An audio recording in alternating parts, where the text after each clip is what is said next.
All right, guys, what's going on? Welcome in. So I'm just getting home now and just sat down, checked my phone. It looks like the Jets made a couple of roster moves. First, they went out and they released running back Bam Knight.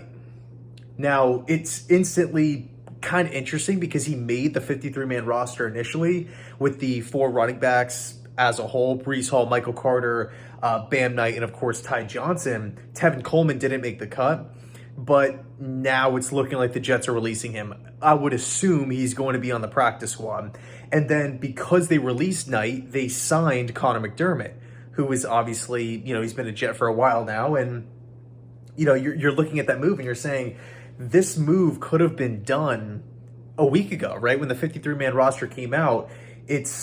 It's a little interesting to say the least. Did Joe Douglas have his eye on maybe an offensive lineman and it didn't work out? Something along those lines, to where it's like, hey, you know what? Now we've got to bring Connor McDermott back onto the roster for depth purposes, leading up to the Ravens game here. So we got to cut bait with maybe a position that we're pretty deep at, which is running back, maybe.